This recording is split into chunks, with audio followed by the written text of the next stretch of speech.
Selamat datang di channel kami, jangan lupa like dan subscribe channel di bawah ini.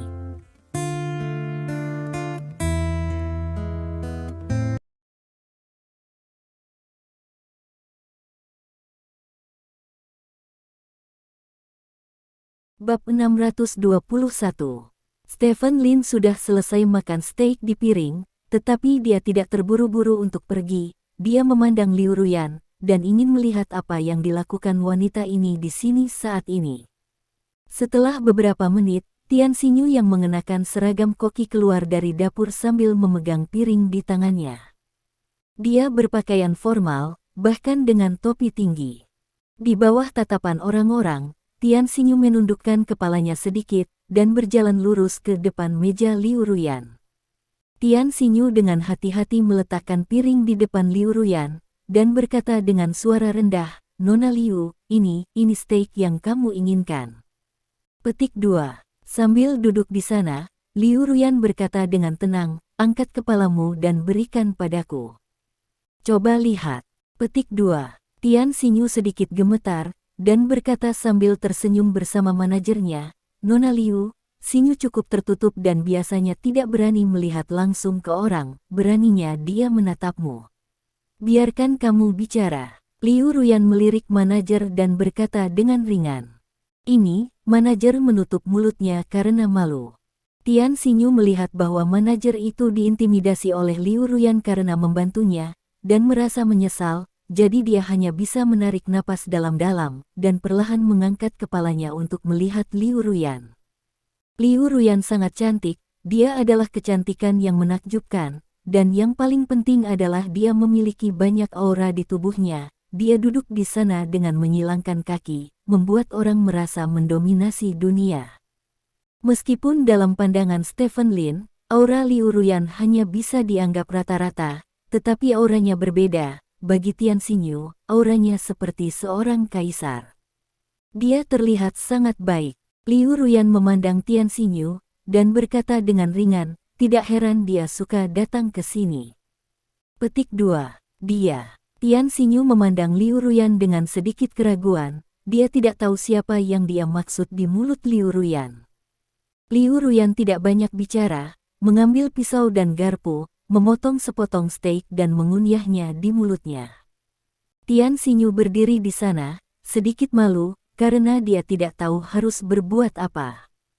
Orang-orang di sekitar melihat ke sisi ini dengan rasa ingin tahu, dan mereka tidak tahu mengapa Liu Ruyan memanggil koki bintang hotel Sismel kepadanya, karena dia jatuh cinta padanya. Atau, apakah Anda ingin memberi pelajaran kepada orang lain? Beberapa orang yang awalnya berencana untuk pergi memilih untuk tinggal di restoran saat ini. Semua orang menatap Tian Xinyu dan Liu Ruyan, menunggu perkembangan plot lebih lanjut. Ini membuat Tian Xinyu tidak nyaman, karena dia adalah orang yang tertutup, dan dia tidak suka menjadi fokus perhatian orang lain. Sekarang begitu banyak orang menatapnya, dia sepertinya memiliki semut yang tak terhitung jumlahnya merayap di sekujur tubuhnya. Itu seluruh orang tidak bisa berdiri sama sekali, dan tatapan orang-orang itu membuat suhu tubuhnya naik, jantungnya berdetak lebih cepat, dan salah satu wajahnya memerah, seperti apel merah. Liu Ruyan tidak peduli tentang ini, dia menundukkan kepalanya dan makan sesuatu di atas meja. "Nona Liu, kamu juga sudah makan ini. Kita masih ada yang harus dilakukan di dapur belakang, bisakah kita membiarkan kepala koki kita kembali dulu?" kata manajer dengan suara rendah. "Kamu banyak bicara, Ruyan." Liu mengerutkan kening dan menatap manajer, dan berkata, "Aku tidak ingin melihatmu berdiri di depanku lagi." "Nona Liu, Xinyu hanyalah seorang gadis kecil biasa. Anda adalah sosok terkenal di sungai dan danau di 3 provinsi timur kami. Tidak peduli apa yang telah dilakukan Xinyu untuk membuat Anda tidak bahagia, saya harap Anda memiliki banyak orang dewasa dan jangan sepengetahuan Xinyu." Manajer membungkukkan pinggangnya sedikit, dan berkata kepada Liu Ruyan dengan ekspresi menyanjung. Liu Ruyan memandang ke arah manajer dan berkata, "Kamu punya 2 anak di rumah, kan?" Ya. Manajer itu mengangguk dengan gugup. Sebelum Anda berbicara atau melakukan apapun, pikirkan tentang anak-anak Anda sendiri, sehingga Anda tidak hanya membantu orang lain untuk maju, kata Liu Ruyan. Wajah manajer membeku, jelas, Liu Ruyan memperingatkannya. Manajer, aku baik-baik saja, Tian Xinyu berkata dengan cepat ketika dia melihat Liu Ruyan memperingatkan manajer itu. Apakah kamu baik-baik saja? Suara manajer juga sedikit terbata-bata. Saudari Liu adalah orang yang hebat, dia tidak melakukan apapun padaku, kamu, jangan khawatir, kata Tian Xinyu. Itulah yang dia katakan, tetapi suaranya yang bergetar memberitahu manajer bahwa Tian Xinyu sangat panik. Namun, manajer juga tahu bahwa setidaknya di sini, mereka tidak ada hubungannya dengan Liu Ruyan, jadi dia hanya bisa mengikuti kata-kata Tian Xinyu dan berkata, kamu benar mengatakan bahwa, saudari Liu adalah orang besar, kamu orang kecil. Ditembak, bagaimana mungkin dia bagaimana denganmu, lalu apa? Aku masih punya sesuatu untuk dilakukan, jadi aku akan pergi dulu. Setelah berbicara, manajer memberi Liu Ruyan senyum tersanjung, lalu berbalik dan berjalan menuju dapur belakang. Sesampainya di dapur belakang, pengelola langsung meminta dapur belakang untuk memanaskan sepanci minyak panas. Di restoran, Ruyan Liu memakan steak utuh. Apakah kamu tahu mengapa aku mencarimu? Liu Ruyan meletakkan pisau dan garpunya, menatap Tian Xinyu dan bertanya. Aku tidak tahu. Tian Xinyu menggelengkan kepalanya. Sebenarnya, aku tidak berniat menindasmu, karena kita berdua berasal dari dunia yang berbeda, kamu adalah debu, dan aku adalah bintang di langit, kata Liu Ruyan dengan ringan. Ya, Tian Xinyu mengangguk. Meskipun debumu terlihat lebih baik, tetapi debu adalah debu, bahkan jika kamu tertiup angin, kamu tidak akan pernah terbang ke dunia bintang, kata Liu Ruyan. Kamu benar. Tian Xinyu terus mengangguk. Pada saat ini, bahkan jika Liu Ruyan memanggilnya babi betina, dia tidak berani menjawab, apalagi debu. Apalagi, Tian Xinyu sebenarnya mengira dia debu, jadi masuk perasaan tertentu berbicara tentang Liu Ruyan. Dia benar, dan dia setuju dengan itu dari lubuk hatinya. Karena ini debu, kamu harus tetap di tanah dengan jujur, jangan memiliki fantasi yang tidak realistis. Mungkin dia akan menganggapmu lebih segar karena kepolosan dan introversimu, tetapi hal-hal baru akan selalu melelahkan, kata Liu Ruyan lagi. Kata-kata ini membuat Tian Xinyu sedikit bingung. Dia, siapa ini? Mengapa Liu Ruyan mengatakan ini padanya? Kamu harus mengingat identitasmu, ada beberapa orang yang tidak dapat kamu temui, dan kamu tidak memiliki ilusi, kata Liu Ruyan. Mendengar ini, Tian Xinyu memandang Liu Ruyan dengan curiga dan bertanya, Nona Liu, kamu, siapa yang kamu bicarakan? Menyelamatkan kecantikan tadi malam, Liu Ruyan bertanya dengan bercanda. Mendengar kata-kata Liu Ruyan, Tian Xinyu benar-benar mengerti siapa yang dia bicarakan. Stephen Lin. Dia pasti berbicara tentang Stephen Lin. Bukankah Stephen Lin yang membantunya menyingkirkan keterikatan Zhao Xin tadi malam? Apakah Anda berbicara tentang Tuan Lin itu? Tian Xinyu bertanya dengan hati-hati. Sepertinya kamu juga tahu siapa dia, kata Liu Ruyan. Ini, kita adalah teman. Hanya teman, jelas Tian Xinyu. Tidak pernah ada persahabatan murni antara pria dan wanita. Sebenarnya, aku menemukanmu kali ini, bukan untuk mengancammu. Semua yang aku katakan adalah untuk kebaikanmu sendiri. Kamu hanyalah seorang gadis muda yang cantik. Paling-paling kamu adalah seorang gadis cantik yang memasak dengan baik. Kamu seperti hidangan pembuka di makanan barat. Apakah kamu mengerti maksudku? Liu Ruyan bertanya. Tian Xinyu awalnya ingin mengatakan bahwa aku mengerti, tetapi untuk beberapa alasan, dia ingat adegan tertidur di punggung Stephen Lin kemarin. Pada saat itu adalah saat paling damai dia tidur selama bertahun-tahun, dan itu juga pertama kalinya dalam hidupnya dia memeluk seorang pinggang pria itu tertidur. Perasaan seperti itu menggerakkan hatinya. Saya belum pernah bertemu dengannya beberapa kali. Bagaimana dia bisa memiliki perasaan terhadap saya? Kata Stephen Lin. Kamu tidak mengerti ini. Kamu adalah orang yang membantunya tumbuh sendirian. Kamu mengubah hidupnya, dan kamu adalah pahlawan yang menyelamatkan kecantikan pada saat kritis. Seorang gadis kecil seperti dia tidak memiliki perlawanan terhadap ini. Hal-hal. Mungkin Anda sendiri tidak menyadarinya, tapi saya dapat meyakinkan Anda bahwa gadis kecil itu sudah memiliki perasaan terhadap Anda, dan matanya berbinar ketika saya berbicara tentang Anda, kata Liu Ruyan. Mendengar kata-kata Liu Ruyan, Stephen Lin sedikit mengernyit. Kamu adalah pria yang bisa membuat orang kecanduan, gadis kecil menyukainya, dan wanita tua sepertiku tidak bisa melarikan diri. Akui saja, kamu ditakdirkan untuk memiliki cinta tanpa akhir dalam hidup ini. Kamu menolak satu orang, tetapi kamu bisa jangan menolak seluruh dunia. Hei, ini hal yang sia-sia, canda Liu Ruyan. Bab 623. Stephen Lin tidak banyak bicara dan menutup telepon. Bukannya dia tidak punya apa-apa untuk dikatakan, hanya saja ada dua orang di depannya. Dia hanya mengenal satu dari dua orang ini, Zhao Xin yang telah dia beri pelajaran tadi malam, dan dia tidak mengenal yang lainnya. Apakah kamu berencana menebus insiden kemarin? Stephen Lin bertanya dengan bercanda. Kamu sudah selesai. Zhao Xin menatap Stephen Lin dan berkata, hari ini, saudaraku Zhong datang untuk membantuku membalas dendam kemarin, dan aku juga akan membuka lubang di kepalamu agar kamu tahu betapa kuatnya aku. Kakak. Stephen Lin menatap pria di sebelah Zhao Xin, tersenyum dan berkata, kamu membalas seseorang, bukankah kamu menanyakan alasannya dulu? Membalas seseorang, mengapa kamu perlu menanyakan begitu banyak hal, di antara teman, tolong ini sudah berakhir, kata saudara Zhong dengan tenang. Pria yang kamu bantu mengganggu teman saya tadi malam.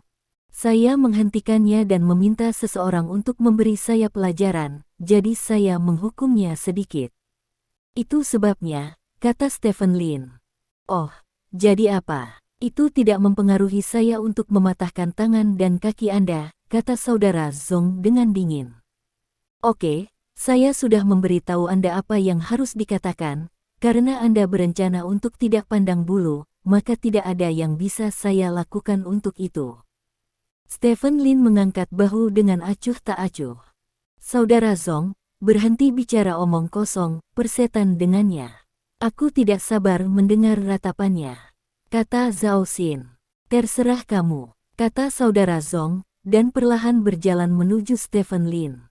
Stephen Lin berdiri di tempatnya, tanpa niat melarikan diri, wajahnya acuh tak acuh, seolah-olah yang disebut saudara setia di depannya hanyalah pejalan kaki biasa.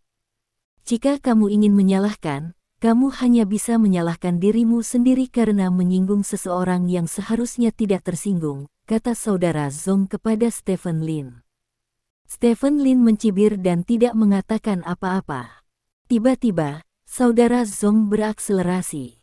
Kecepatan broter Zhong langsung meningkat ke tingkat yang sangat tinggi, dan dia datang ke Stephen Lin dalam sekejap mata. Stephen Lin sedikit terkejut bahwa kecepatan saudara Zhong ini telah mencapai level Wuking. Wuking sangat langka di dunia orang biasa, dan saudara setia di depannya terlihat sangat muda, jadi Stephen Lin tidak berniat membuka pintu, dia cukup untuk menyelesaikan sebagian besar yang disebut prajurit di kota tanpa membuka pintu. Tanpa diduga, saudara Zhong ini ternyata adalah seorang Wuking. Sudah terlambat untuk membuka pintu saat ini, Stephen Lin hanya bisa mengangkat tangannya untuk menghalangi. Ledakan. Dengan suara keras, kepalan tangan saudara Zhong mengenai lengan Stephen Lin dengan keras. Sebelum membuka pintu, kecepatan dan kekuatan Stephen Lin tidak sebaik broter Zhong, jadi ketika pukulan datang, tubuh Stephen Lin mundur beberapa langkah secara tak terkendali. Setelah saudara Zhong mengambil keuntungan, dia tidak berniat melepaskan Stephen Lin. Dia terus mengepalkan tinjunya, dan pergi ke arah Stephen Lin dengan pukulan berat. Kecepatan dan kekuatan Stephen Lin sama sekali tidak bisa mengimbangi broter Zhong, jadi dia hanya bisa dikalahkan secara pasif dan dipukul oleh tinju Brother Zong di beberapa tempat di tubuhnya. Tidak jauh, ketika Zhao Xin melihat adegan ini, dia sangat bersemangat. Meskipun dia memiliki firasat bahwa saudara Zong akan menjadi master, dia tidak menyangka akan begitu baik. Kemarin orang itu bisa mengalahkan beberapa dari mereka sendirian. Hari ini, di Brother Zong sungguh pemandangan yang membahagiakan bahwa bawahan tidak memiliki kekuatan untuk melawan. Ledakan. Setelah suara teredam, saudara Zong menendang dada Stephen Lin, menendang Stephen Lin keluar, dan menabrak pohon di belakangnya dengan keras. Stephen Lin jatuh telungkup di tanah dan terbatuk 2 kali. Kekuatan saudara yang setia ini bukan hanya Wukong biasa. Stephen Lin dengan jelas menilai melalui serangannya bahwa saudara yang setia ini harus memiliki kekuatan Wukong peringkat keempat. Wukong peringkat 4, yang benar-benar tak terkalahkan di kota, dan saudara yang setia ini masih sangat muda, baru berusia awal 20-an. Pemuda seperti itu memiliki kekuatan Wukong tingkat 4, yang cukup untuk menunjukkan bahwa saudara yang setia ini pasti seorang jenius yang langka dalam 100 tahun. Stephen Lin bangkit dari tanah dan menatap Brother Zong di depannya. Kamu dapat memiliki keterampilan seperti itu pada usia seperti itu, kamu dapat dianggap sebagai seorang jenius, mengapa kamu ingin membantu para pelaku kejahatan? Stephen Lin bertanya dengan cemberut. Aku hanya membantu temanku memberimu pelajaran. Bantuan macam apa itu? Tanya Brother Zong dengan setengah tersenyum.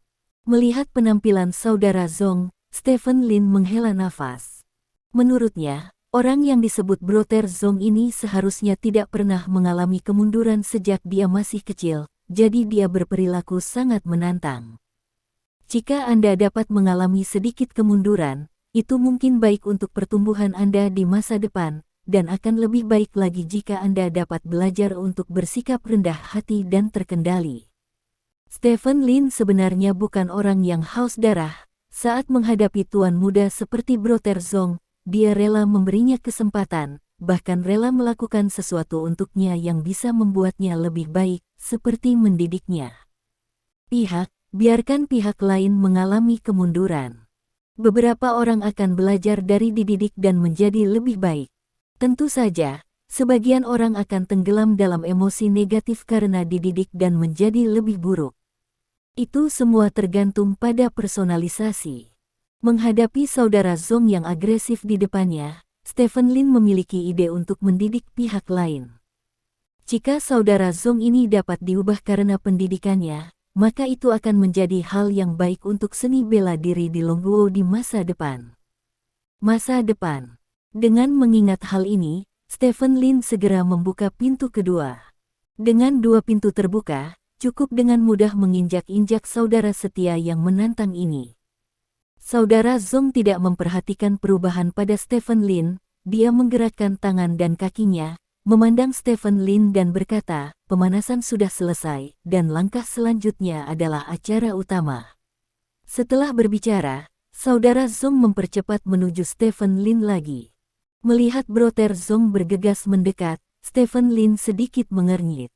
Saat ini, dia merasakan aura pembunuh di Brother Zong. Alasan mengapa Stephen Lin ingin mendidik saudara Zong adalah karena saudara Zong tidak pernah menunjukkan niat membunuh dalam pertempuran sebelumnya, artinya, saudara Zong hanya ingin membalaskan dendam teman-temannya. Tapi sekarang, saudara Zong benar-benar menunjukkan tatapan membunuh, yang membuat Stephen Lin marah. Saat ini, orang lebih bermusuhan, jadi sangat umum untuk bertarung dengan tangan.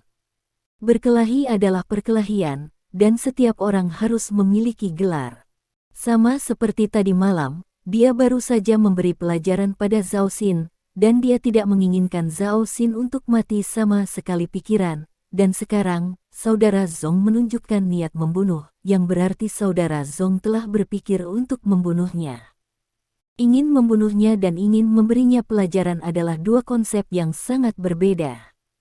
Dalam sekejap, Stephen Lin kehilangan ide mendidik saudara Zong. Siapapun yang ingin membunuh, Ren Huan akan membunuhnya.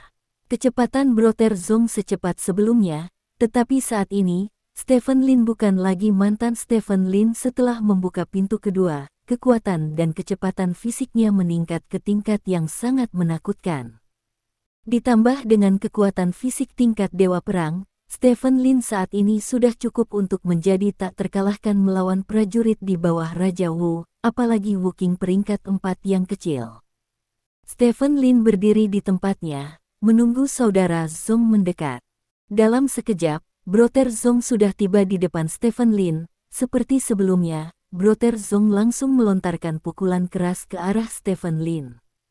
Kali ini, Stephen Lin tidak mengelak, dia mengepalkan tangan kanannya dan langsung menghantam kepalan tangan Brother Zong.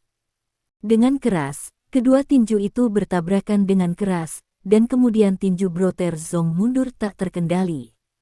Ekspresi Brother Zong berubah, dia tidak menyangka bahwa kekuatan tinju Stephen Lin telah meningkat beberapa kali lipat dibandingkan sebelumnya.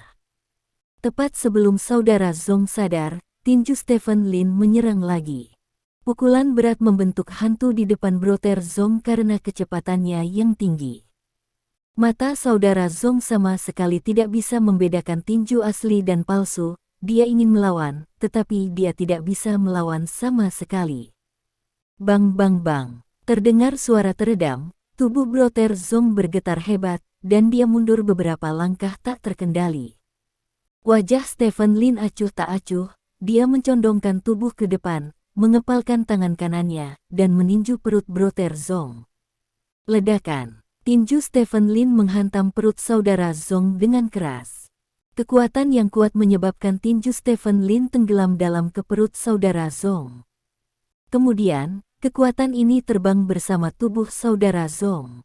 Persis seperti itu, tubuh saudara Zong terhempas sekitar 1 meter oleh pukulan Stephen Lin, dan kemudian jatuh dengan keras ke tanah. Dengan plop, Brother Zong menekuk lututnya dan berlutut tepat di depan Stephen Lin, tangannya menutupi perutnya, dan wajahnya memerah. Di kejauhan, Zhao Xin membeku saat melihat pemandangan ini. Dia sudah bersiap untuk Stephen Lin untuk naik dan menghancurkannya setelah Stephen Lin dipukuli sampai jatuh, tetapi dalam sekejap mata, situasinya berubah tiba-tiba. Saudara Zong dipukuli sampai jatuh, bagaimana dia bisa menerimanya? Stephen Lin menatap Brother Zong yang berlutut di depannya tanpa ekspresi dan berkata, "Kecerdasanmu luar biasa, tetapi niat membunuhmu terlalu berat. Kamu menginginkan nyawa orang lain bahkan untuk hal sekecil apapun. Orang tuamu tidak memberimu kehidupan orang lain. Apakah kamu?" Saudara Zong mengangkat kepalanya untuk melihat Stephen Lin dengan ekspresi ganas, membuka mulutnya, dan hendak mengatakan sesuatu, ketika wajahnya tiba-tiba berubah, dan kepalanya tiba-tiba menoleh ke tanah. Muntah. Saudara Zong meludah ke tanah. Saudara Zong memuntahkan setumpuk kotoran berwarna merah darah di tanah, mengeluarkan bau amis. Stephen Lin terkejut saat melihat kotoran berwarna merah darah. Dia tahu seberapa kuat dia, dan kekuatan itu cukup untuk memukul Brother Zong dengan luka dalam, tapi itu tidak akan menghancurkan organ dalamnya. Karena organ dalam tidak akan rusak, kotoran berwarna merah darah muncul dari perutnya. Dengan kata lain, benda-benda ini dimakan oleh pemuda di depannya. Kamu sudah selesai, kamu berani menyakitiku, kamu sudah selesai." Setelah memuntahkan seteguk, Brother Zong menatap Stephen Lin dan berkata dengan penuh semangat. Stephen Lin tidak berbicara, tetapi berjongkok dan melihat kotoran yang dimuntahkan saudara Zong. Setelah menonton selama beberapa detik, pupil Stephen Lin sedikit menyusut. Pada awalnya, dia merasa bahwa kotoran ini agak familiar, tetapi setelah melihatnya dengan hati-hati sekarang, dia sudah memiliki jawabannya di dalam hatinya. "Demi bakat luar biasa Anda, saya mengampuni hidup Anda." Tersesat, kata Stephen Lin, berdiri dan berbalik untuk pergi. Berikut penjelasan sederhananya, setelah Stephen Lin membuka pintu, kecepatan dan kekuatannya meningkat, dan kekuatan fisiknya selalu mempertahankan level Dewa Perang, yang dapat mencegahnya langsung dibunuh oleh Dewa Perang tingkat pembangkit listrik sebelum membuka pintu. Bab 624. Saudara Zong, apakah kamu baik-baik saja? Zhao Xin bergegas ke saudara Zong dengan penuh semangat, berlutut dan hendak membantunya, tetapi dia mencium bau genangan kotoran yang melayang dari tanah. Baunya sangat mencurigakan. Zhao wajah Xin berubah dan dia hampir tidak bisa menahan apa yang dia makan hari ini. Apakah kamu makan kotoran hari ini? Zhao Xin tidak bisa menahan keluhan di dalam hatinya, tetapi dia tidak mengatakan apa-apa. Dia meraih broter Zong dan membantunya bangkit dari tanah. Saudara Zong, apakah kamu baik-baik saja? Tanya Zhao Xin. Tidak apa-apa. Saudara Zong menggelengkan kepalanya dengan wajah jelek, dan berkata, aku tidak berharap orang itu menyembunyikan kekuatannya sebelumnya. Aku terlalu ceroboh, jadi dia berhasil melakukan serangan diam-diam. Saudara Zong, Anda telah mencoba yang terbaik, kata Zhao Xin. Jangan khawatir, aku bilang aku akan membalaskan dendammu, dan aku pasti akan membalaskan dendammu. Ada banyak orang yang lebih kuat dariku di sekitarku. Aku akan mendatangi mereka sekarang dan membiarkan mereka mengambil tindakan. Tidak akan ada masalah, kata saudara Zong. Sungguh, broter Zong, Zhao Xin bertanya dengan heran. Dia pikir balas dendam tidak ada harapan, tetapi dia tidak menyangka broter Zong memiliki teman yang lebih kuat. Itu akan menjadi kejutan nyata. Tentu saja itu benar, aku tidak akan membohongimu. Kakak Zong menyeka sudut mulutnya, lalu berkata, saat aku menelepon temanku, kita akan menghancurkan restoran itu dan memaksanya keluar. Bagus. Petik 2. Zhao Xin berkata dengan penuh semangat, saya sudah lama kesal dengan restoran itu. Saya harus menghancurkannya. Oke, aku akan menunggu kabarmu kapan saja, broter Zong, kata Zhao Xin. Saudara Zong mengangguk, lalu berjalan ke pinggir jalan, naik taksi dan pergi. Tidak ada yang memperhatikan bahwa sebuah mobil mengikuti mobil saudara Zong dari jauh. Setengah jam kemudian, mobil yang membawa saudara Zong berhenti di gerbang sebuah pabrik tekstil. Saudara Zong keluar dari mobil dan tertatih-tatih memasuki pabrik tekstil. Tidak lama kemudian, mobil lain berhenti di samping pabrik tekstil. Stephen Lin keluar dari mobil, menatap broter Zong yang telah pergi jauh, dan mengikuti dengan diam-diam. Pabrik tekstilnya sangat besar, dan beberapa bengkel produksi terus berproduksi.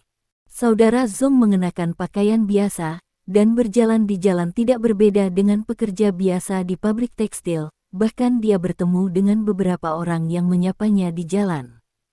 Saudara Zong berjalan jauh ke pabrik tekstil, dan akhirnya sampai di depan gedung 3 lantai. Ada beberapa satpam berdiri di tangga di lantai pertama gedung yang menabrak gedung, dan ada tanda di sisi tangga dengan beberapa kata tertulis di atasnya. Pusat Penelitian dan Pengembangan, pemalas tidak diizinkan masuk.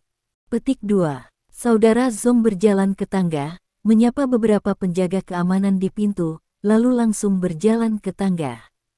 Menaiki tangga, saudara Zong sampai di lantai 3.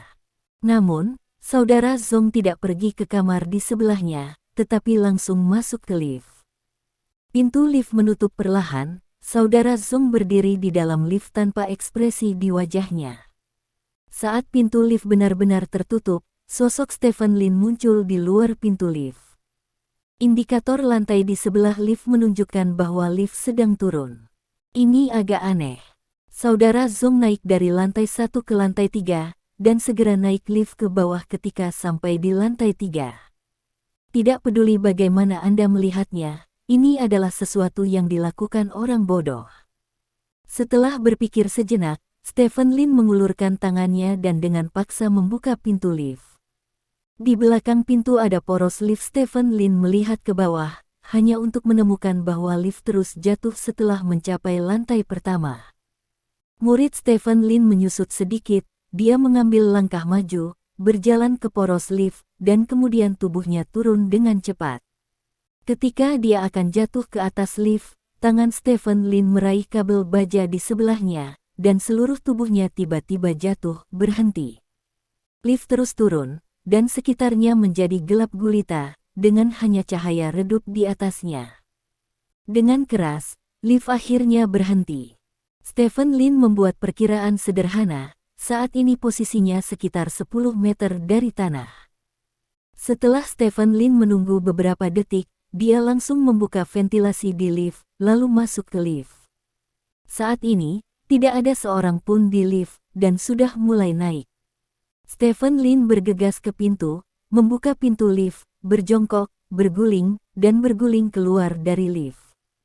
Di luar lift ada lorong panjang dan sempit. Saat ini, Brother Zong telah mencapai ujung lorong dan membuka pintu lorong. Stephen Lin berjalan ke depan dengan tenang. Saudara Zong di depan tidak mendengar gerakan apapun. Dia membuka pintu dan berjalan di belakangnya. Pintu tertutup secara otomatis karena mekanisme pegas. Namun, sebelum tertutup sepenuhnya, sebuah jari tersangkut di celah pintu, sehingga tidak mungkin untuk menutup pintu. Stephen Lin dengan hati-hati mendorong pintu hingga terbuka, dan melihat ke belakang melalui celah. Melihat ini, Stephen Lin sangat gembira. Sebuah silinder kaca muncul dalam jarak pandangnya. Di dalam silinder, seorang pria telanjang tergantung di tengah silinder dengan tangan terikat. Pria yang dikenal Stephen Lin ini, dia adalah peringkat 10 Woking yang berpartisipasi dalam pertempuran raja. Nama orang ini, Stephen Lin, masih mengingatkan saya pada Tong Dahui. Stephen Lin tidak pernah menyangka bahwa basis produksi organisasi buah yang telah diacari selama berhari-hari akan muncul di hadapannya sedemikian rupa. Dia memuntahkan Brother Zong sebelumnya, dan melihat sesuatu yang mirip dengan buah di muntahannya. Jadi dia sengaja membiarkan Brother Zong pergi, untuk mengikuti Brother Zong dan melihat apakah dia dapat menemukan sesuatu yang paling penting. Saat ini, suara Brother Zong terdengar dari ruangan. Saya menemukan bahan mentah yang sangat bagus hari ini, dan itu seharusnya memiliki kekuatan Woking peringkat 5. Kata saudara Zong. Kekuatan Woking peringkat 5. Ini benar-benar bahan mentah yang bagus. Tetapi apakah ada sekte di belakang lawan? Kita masih harus fokus menangkap Lone Ranger pada tahap ini, kata orang lain. Mungkin tidak, pihak lain menggunakan jurus paling sederhana. Kata saudara Zong. Itu bagus, saudara Zong, kamu bisa membawa kami ke sana nanti. Kata yang lain. Baiklah, aku istirahat dulu, kata saudara Zong. Mendengar percakapan orang-orang ini, Stephen Lin semakin yakin bahwa ini adalah basis produksi organisasi buah. Stephen Lin menjilat bibirnya, membuka pintu, dan berjalan masuk. Di belakang pintu ada ruang yang sangat besar. Ada banyak tong kaca di kedua sisi ruang. Di dalam setiap tong kaca ada satu orang. Orang-orang ini sepertinya dibius, dan masing-masing dalam keadaan koma. Siapa kamu? Seseorang bertanya dengan heran ketika mereka melihat Stephen Lin. Mendengar suara itu, saudara Zong juga melihat ke arah pintu. Ketika dia melihat Stephen Lin, ekspresinya sedikit berubah dan kemudian dia menunjukkan ekstasi. Saudaraku, ini orangnya, ini Woking peringkat 5. Saudara Zong menunjuk ke arah Stephen Lin dan berteriak. Ada beberapa orang yang berdiri di samping Brother Zong, dan mereka semua memandang Stephen Lin bersama. Kenapa dia datang ke sini? Seseorang bertanya dengan curiga. Ya, kenapa kamu di sini? Saudara Zong mengerutkan kening dan menatap Stephen Lin. Saudara Zong, terima kasih telah membawa saya ke sini, kata Stephen Lin kepada saudara Zong sambil tersenyum. Zong kecil, kamu membawanya ke sini. Seorang pria paruh baya mengerutkan kening dan bertanya kepada saudara Zong. Aku tidak. Aku bahkan tidak tahu dia ada di sini. Saudara Zong menggelengkan kepalanya lagi dan lagi. Saudara Zong, apa yang Anda katakan? Bukankah Anda membawa saya ke sini? Anda juga memberitahu saya bahwa Anda akan menangkap semua orang ini untuk membuat buah, bukan? Kata Stephen Lin. Xiao Zong, apa yang terjadi? Bagaimana dia bisa tahu buahnya? Pria paruh baya itu memarahi dengan wajah gelap.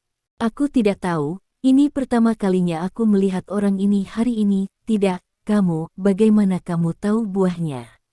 Kakak Zong bertanya pada Stephen Lin dengan penuh semangat. Bukankah kamu memberitahuku? Saudara Zong, berhenti berakting, sudah waktunya, kita bisa menunjukkan pertempuran kita. Kata Stephen Lin. Kakak Dao, aku pasti tidak membawanya ke sini. Kakak Dao, kamu harus percaya padaku. Teriak saudara Zong dengan penuh semangat. Saudara Dao, mendengar dua kata ini, mata Stephen Lin langsung berbinar. Dia menatap pria paruh baya itu. Pria paruh baya berusia sekitar 40 tahun, dengan tubuh kembung, wajah persegi, dan hidung besar, membuatnya merasa seperti seorang pejabat. Turunkan Xiao Zong dan orang ini. Pria paruh baya bernama Brother Dao berkata dengan wajah gelap. Kakak Dao, aku sama sekali tidak ada hubungannya dengan dia, Kakak Dao, Begitu saudara Zong berbicara, dia langsung didorong ke tanah oleh seorang pria yang kuat. Di sisi lain, beberapa pria kekar berjalan menuju Stephen Lin. Beberapa orang ini tidak sebanding dengan Brother Zong, masing-masing dari mereka memancarkan aura yang kuat, dan masing-masing dari mereka adalah Wukong di atas peringkat kelima, dengan kekuatan tempur yang luar biasa. Namun, saat ini, Stephen Lin telah membuka 3 pintu, menghadapi Wukong ini, tidak akan ada kejutan. Xiao Zong, tunggu saja, aku akan segera datang untuk menyelamatkanmu. Stephen Lin berteriak aneh, dan langsung berlari ke pria kekar itu. Melihat bahwa Stephen Lin berani melakukan serangan, orang-orang kekar itu bergegas menuju Stephen Lin dengan seringai menyeringai. Berkedip, Stephen Lin bergegas ke kerumunan. Dalam sekejap mata, pria pertama jatuh. Kemudian dalam sekejap mata, orang lain jatuh. Wukong yang perkasa bahkan tidak bisa menghentikan Stephen Lin dengan satu pukulan. Dia merobohkan total 6 musuh dengan satu pukulan. Adegan ini menakuti saudara Dao dan saudara Zong. Saudara Zong memperkirakan bahwa kekuatan Stephen Lin hanya sekitar Wukong peringkat 5. Di antara orang-orang di organisasi, yang paling kuat sudah memiliki kekuatan Wukong peringkat 9. Ya, memang begitu lebih dari cukup untuk menghadapi Stephen Lin. Tanpa diduga, tidak peduli apakah itu Wukong peringkat 5 atau Wukong peringkat 9, tidak ada dari mereka yang bisa menghentikan pukulan Stephen Lin. Ini agak terlalu menakutkan. Kecepatan reaksi saudara Dao itu sangat cepat. Setelah Stephen Lin meninju Wukong peringkat 9 terkuatnya ke tanah, dia segera menoleh dan berlari ke pintu di sisi lain. Namun, pada saat ini, Stephen Lin sama sekali tidak akan memberinya kesempatan untuk melarikan diri. Stephen Lin bergegas ke Brother Dao dengan akselerasi sederhana. Raut wajah Brother Dao berubah, dan dia berteriak dengan bersemangat, "Jika kamu berani menyakitiku, aku akan menyuruh seseorang membunuh Xiao Zong." Petik 2. Stephen Lin melontarkan pukulan tanpa mengucapkan sepatah kata pun. Ledakan. Saudara Dao terhempas oleh pukulan Stephen Lin, membentur dinding dengan keras, dan kemudian jatuh ke tanah, wajahnya menjadi sangat pucat. Bab 625. Stephen Lin berjalan langsung ke Brother Dao, berjalan di depan pihak lain, mengulurkan tangan dan meraih leher pihak lain dan mengangkatnya. Lepaskan saudara Dao, atau aku akan membunuh Xiao Zong. Tidak jauh dari sana, pria kuat yang sedang menggosok saudara Zong di tanah berteriak kegirangan. Bunuh. Stephen Lin memandang pihak lain sambil tersenyum dan berkata, saudara Zong mati untuk organisasi kita, dan dia pantas mati. Aku akan mengajukan pensiun untuknya setelah itu. Dengan dia sama sekali. Ya, tidak bisakah kamu melihatnya? Seru Brother Zong dengan penuh semangat. Pria kuat itu sedikit mengernyit, sedikit ragu, dia sudah agak bingung saat ini, menilai dari penampilan Stephen Lin, sepertinya Brother Zong benar-benar bukan temannya, jika tidak, tidak mungkin. Untuk duduk dan menonton temannya menjadi dibunuh, tetapi sekarang saudara Dao ditangkap, lawan masih sangat kuat, jika tidak ada alasan, bahkan dia tidak dapat melarikan diri, jadi tidak peduli. Apakah saudara Zong benar-benar rekan lawan? Saat ini, dia bisa hanya gunakan Brother Zong untuk mengancam lawan, bisa pergi. Memikirkan hal ini, lelaki kuat itu berkata kepada Stephen Lin dengan Ekspresi membunuh di wajahnya. Jangan memainkan pertunjukan pahit seperti itu di depanku, tidak ada gunanya. Aku tahu kamu adalah teman, biarkan saudara Dao pergi dengan cepat, kesabaranku terbatas. Jangan tunggu, bunuh dia, kata Stephen Lin. Ekspresi pria yang kuat dan kuat itu membeku sesaat, dia berada dalam dilema. Apakah kamu Stephen Lin? Dao bersaudara yang terluka parah oleh pukulan Stephen Lin tiba-tiba berkata. Stephen Lin sedikit mengernyit, dan berkata, mengapa Anda mengatakan itu? Karena hanya Anda yang memiliki kemampuan untuk merobohkan Woking peringkat 9 dengan satu pukulan, dan Anda adalah satu-satunya yang paling ingin menemukan basis produksi kami. Kata kakak, itu benar. Stephen Lin berkata sambil tersenyum, sudah saat ini, dia tidak repot-repot menyembunyikan identitasnya lagi. Orang-orang di tong kaca di sekitarnya adalah orang-orang yang dia ingin temukan orang hilang kali ini, dan Mu Tianqi ada di antara mereka, dan dia juga menangkap Brother Dao. Dapat dikatakan bahwa dia telah menyelesaikan operasi ini dengan sempurna, jadi tidak perlu menyembunyikan identitasnya sekarang. Akhirnya saatnya untukmu, kata Brother Dao. Mendengar kata-kata saudara Dao, Stephen Lin sedikit mengernyit dan bertanya, tunggu aku. Faktanya, kami sudah memiliki firasat bahwa Anda akan menemukan kami setelah kegagalan operasi pasar gelap kami yang serakah, tetapi Anda muncul lebih cepat dari yang kami harapkan. Ini sedikit lebih awal, kata Dao Ge. Jadi, Stephen Lin bertanya. Jadi, kami telah membuat persiapan lengkap untuk menahanmu di sini selamanya, kata Brother Dao.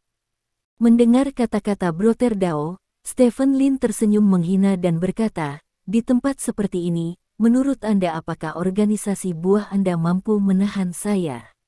Basis produksi menyimpan materi kelas atas kami yang paling penting, mengapa tidak ada Martial King? Saudara Dao bertanya dengan ekspresi aneh. Kata-kata ini membuat wajah Stephen Lin sedikit berubah. Bahkan, dia juga memperhatikan keanehan ini. Masuk akal bahwa basis produksi ini sangat penting sehingga organisasi buah pasti akan mengerahkan banyak ahli, tetapi kenyataannya tidak. Woking peringkat 9 sudah cukup untuk menangani hal-hal lain. Untuk menghadapimu, itu cukup untuk memobilisasi pembangkit tenaga tingkat luang terkuat kami, tapi kami tidak menempatkan pembangkit tenaga tingkat luang terkuat di sini karena mereka tidak membutuhkan mereka untuk membunuhmu, kata Brother Dao. Apakah kamu menggunakan senjata laser? Stephen Lin menebak di dalam hatinya dan segera bertanya. Ya, kata saudara Dao. Jika kamu ingin membunuhku, kecuali ruangan itu ditutupi dengan senjata laser ke segala arah. Di kota Beiji, pasar senjata laser dimonopoli oleh Liu Ruyan. Kamu tidak bisa mendapatkan begitu banyak senjata laser yang dapat membunuhku. Ambil 10.000 langkah mundur. Berkata, bahkan jika ada begitu banyak senjata laser, aku memegangmu, apalagi yang harus aku takutkan. Stephen Lin tersenyum bangga. Kamu terlalu melebih-lebihkan nilaiku. Kakak Dao memandang Stephen Lin dan berkata, alasan mengapa aku tetap di sini adalah untuk menjadi seperti semua orang di sini, menjadi umpan untuk memikatmu ke dalam permainan. Sekarang kamu telah memasuki permainan, lalu saatnya untuk menutup jaring. Petik 2. Stephen Lin mengerutkan kening, dan apa yang dikatakan Brother Dao memberinya firasat buruk. Saat itu, bang-bang. Ada dua ledakan keras, dan kedua pintu ruangan ini semuanya disegel dengan pelat baja tebal. Setelah itu, ada lubang di dinding di sebelah kanan Stephen Lin, dan bola hitam, lingkaran yang lebih besar dari bola basket, menonjol dari dinding. Bola hitam ini terdiri dari tabung-tabung yang masing-masing berlubang. Melihat pemandangan ini, murid Stephen Lin tiba-tiba menyusut, dan dia sudah menebak secara kasar apa yang akan dilakukan oleh orang-orang dari organisasi Guo-Guo. Kami benar-benar tidak bisa mendapatkan senjata laser dalam jumlah besar, tapi kami mengatur seseorang untuk membuat bola laser semacam itu. Saat senjata laser berputar, sinar laser yang dipancarkan darinya akan tersebar saat bola berputar. Tidak seseorang dapat menangkap lintasannya. Lampu laser ini akan membunuh semua makhluk hidup di ruangan ini. Tidak ada yang bisa melarikan diri. Stephen Lin, hari ini adalah hari kematianmu. Teriak Brother Dao dengan penuh semangat. Stephen Lin tidak pernah menyangka bahwa orang-orang dari organisasi buah akan benar-benar memainkan adegan kematian seperti itu bersama-sama. Jika bola laser berputar, sinar laser yang dipancarkan darinya akan menyebar, yang sama sekali berbeda dengan menembak dengan senjata laser. Berbeda. Alasan mengapa pembangkit tenaga listrik tingkat luang dapat menahan senjata laser bukan karena tubuh mereka dapat secara langsung menahan sinar laser, tetapi karena mereka dapat membunuh penembak sebelum membidiknya bola seperti itu, tanpa penembak, dan tidak ada hukum di semua. Jadi untuk pembangkit tenaga listrik tingkat raja bela diri, bola laser seperti itu mematikan. Satu-satunya cara saat ini adalah menghancurkan benda ini dalam waktu singkat. Selama benda ini dihancurkan dan tidak ada cara untuk memancarkan sinar laser, secara alami akan aman. Memikirkan hal ini, Stephen Lin bergegas menuju bola laser tanpa ragu-ragu. Namun, pada saat itulah bola laser menembakkan sinar laser. Sinar-sinar laser ditembakkan dari berbagai tabung senjata laser, dan saat senjata laser berputar, sinar laser ini juga memancar ke sekitarnya. Setelah mengelak beberapa kali, Stephen Lin segera membuka 4 pintu tanpa ragu. Dengan 4 pintu terbuka, fungsi tubuh Stephen Lin dimainkan sepenuhnya. Tubuhnya terus menghindari sinar laser yang ditembakkan ke arahnya, dan pada saat yang sama dia perlahan bergerak menuju bola laser. Namun, kecepatan bola laser semakin cepat, dan sinar laser semakin banyak. Bang bang bang. Sinar laser menembus semua objek di depannya, tong kaca ditusuk satu persatu, dan para pejuang di tong kaca langsung dipukuli menjadi sarang lebah. Orang kuat yang mengendalikan Brother Zong dan Brother Zong juga menembus tubuh mereka dalam waktu kurang dari 3 detik setelah senjata laser berputar, dan mereka terbunuh oleh sinar laser bahkan sebelum mereka sempat melolong.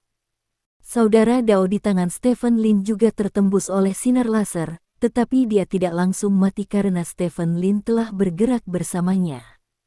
Tidak ada gunanya, untuk bola laser ini, kami menyiapkan majalah dalam jumlah besar, cukup untuk mendukungnya berlari dengan kapasitas penuh selama 5 menit. Dalam 5 menit, semua orang di sini akan dipukuli berkeping-keping, haha, Brother Dao segera setelah dia mengingat tawa itu. Sebuah laser ditembakkan ke kepalanya, senyumnya membeku di wajahnya, dan vitalitasnya langsung menghilang. Stephen Lin meraih Brother Dao dan memblokirnya di depannya, lalu dengan cepat bergerak menuju arah bola laser. Sinar laser terus-menerus menembus tubuh Brother Dao, lalu mendarat di tubuh Stephen Lin. Pakaian Stephen Lin ditusuk, dan gumpalan hitam seukuran koin dibakar dari tubuhnya. Sifat mematikan dari sinar laser sangat menakutkan. Jika tubuh saudara Youdao tidak mengimbangi sebagian dari sifat mematikan itu terlebih dahulu, bahkan Stephen Lin tidak akan berani melawan dengan tubuhnya sendiri. Menggunakan tubuh Brother Dao, Stephen Lin bergerak maju sekitar 3 meter, hanya berjarak kurang dari 3 meter dari bola laser. Pada saat ini, tubuh Brother Dao telah dihancurkan oleh sinar laser, tersebar di sekitar Stephen Lin. Stephen Lin tidak bisa lagi menggunakan tubuh Brother Dao sebagai perisai, jadi dia tentu saja tidak berani terus membawa sinar laser ke depan. Tubuhnya terus berputar dengan cepat, dan mengandalkan kecepatannya yang menakutkan, dia benar-benar menghindari sinar laser yang menghalangi langit dan matahari. Saat Stephen Lin semakin dekat dan semakin dekat ke bola laser, ruang yang bisa dia hindari juga terus dikompresi dan dikurangi. Akhirnya, Stephen Lin sampai pada posisi kurang dari 1 meter di depan bola laser, dan saat ini, sinar laser di sini sangat padat sehingga tidak mungkin untuk mengelak. Stephen Lin menarik napas dalam-dalam, dan kekuatan tubuh yang kaku digunakan secara ekstrim dalam sekejap. Pada saat yang sama, Stephen Lin juga menggunakan kungfu pelatihan horizontal yang telah dia pelajari untuk meningkatkan kekuatan tubuhnya lagi. Setelah itu, Stephen Lin tiba-tiba maju selangkah. Hanya dengan langkah sederhana ini, beberapa sinar laser jatuh ke tubuh Stephen Lin. Epidermis tubuh Stephen Lin langsung hangus oleh sinar laser, dan kemudian suhu tinggi pada sinar laser terus merusak jaringan tubuh Stephen Lin. Stephen Lin mengepalkan tangan kanannya dan langsung menyerang bola laser itu. Sinar laser juga ditembakkan ke kepalan tangan Stephen Lin, dan daging di kepalan tangan Stephen Lin langsung hangus dan menjadi hitam, memperlihatkan tulang-tulang di dalamnya. Namun, Stephen Lin tidak mundur, karena dia tahu bahwa jika dia tidak merusak benda ini saat ini, maka dengan kemampuannya, dia tidak dapat mempertahankannya selama 5 menit. Pada saat itu, hanya ada satu ujung untuk bertemu dengannya, dan itu dibuang seperti orang lain. Berkedip, tinju telah mencapai senjata laser. Ketika dia hendak memukul, tiba-tiba, seberkas sinar laser keluar dari laras senjata tanpa aturan apapun, dan langsung menuju ke mata kanan Stephen Lin. Reaksi Stephen Lin tidak menyenangkan, dan dia segera menutup matanya. Sinar laser langsung mengenai kelopak mata Stephen Lin, menghanguskannya seketika. Pada saat yang sama, panas yang mengerikan dengan cepat menyebar ke bola mata Stephen Lin. Ledakan. Dengan suara yang tajam, bola laser juga terkena tinju Stephen Lin saat ini, dan seluruh bola dikirim terbang oleh Stephen Lin, mengenai dinding di sebelahnya dan pecah berkeping-keping. Sinar laser di seluruh langit menghilang, dan banyak benda yang ditembus oleh suhu tinggi menjadi berasap. Stephen Lin berdiri di tanah, tubuhnya juga mengeluarkan asap, dan setiap tempat merokok adalah tempat Stephen Lin terkena senjata laser. Mengandalkan tubuh kaku yang sangat pendek, dia tidak tertusuk oleh senjata laser, tetapi permukaan tubuhnya masih mengalami trauma parah. Terima kasih. Sampai jumpa di bab selanjutnya.